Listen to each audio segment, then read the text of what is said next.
او مولا نصرالدین به تاسو نوم اورېدلی ډېر زیاته زیر جوابه سړی پاتې شوی نو چېرته یو ورځ په ګاډي کې ناست نو چا ولې د پارسۍ خط ورکوي مولانا صاحب دا خط خو راته پاړه وکړه چې څه لیکلي هغه یاره دا خو د پارسۍ خط دی او په دې مې ذهن کار نه کوي نو هغه ورته یاسې دا دومره غټ پټکی والی بس هغه پټکی راواغېستو د هغه په سر یې کېښوی پټکی ته و شابه ته یې ووایه څه لیکلي دي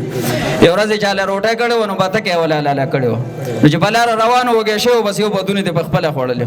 چې کله سړي د ډونګې نه هلته سر لر کړی بس دې ملا ته وایي مولي صاحب دې کې خو یو خپه کمه ده هغه ورته یاره جي دا یوې خپې والی دې دوه مخپه نه وایي عجیبه خبره ده څنګه دوه مخپه نه دی ورته وایي راځه چې وښیم درته د جبې غاړې لی به وتلی بس ټول لنګان په یو وخت په ولاړ دي دا یو خپې به را په دې ترخ کې ورکړي وي دا وګوره ټول یو خپه ده سړي چې بس یې څنګه چوکر اخیستي ګزار یې پې کړی هغوی په دواړو خپو منډې کړي ورته وایي وګوره ظالمه دوی خو دوه خپې دي هغه وایي چې داسې ډانګې تاله ما راووغته په څلورې روانې وایي یو ورځ یې د یو باچا سره چېرته کار و نو چې څنګه باچا ته یې دروازه والي نو باچا د خپل نوکر ته ویلي وایي ورشه کار څوک راغلی خو ته ووایه چې باچا کور کې نشته چې نوکر څنګه دروازه کولاو کړې ده نو بس د دې مولا خیال شوی چې باچا دننه په کړکۍ کې ولاړ دی په کمره کې نو بس هغه نوکر ورته یاره مولي صاحب باچا خو کور نشته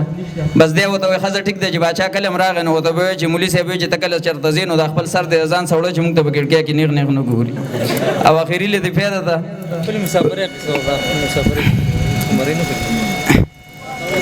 بله یو اخري خبر را یاده شوه خو د دغې نه مخکې دا لطیفه ده د دې مولا ده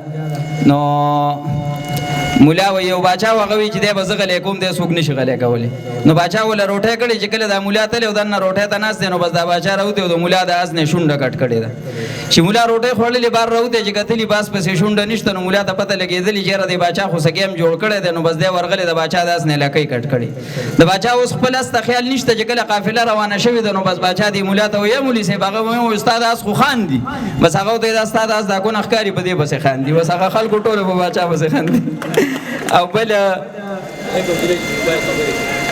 بل یو سړی و هغه ډېر زیات دروغ به یو بل د ښکار شوق و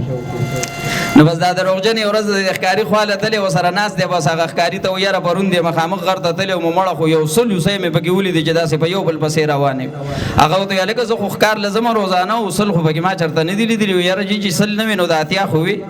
وایي یقین مې ځکه نه راځي چې زه روزانه ځمه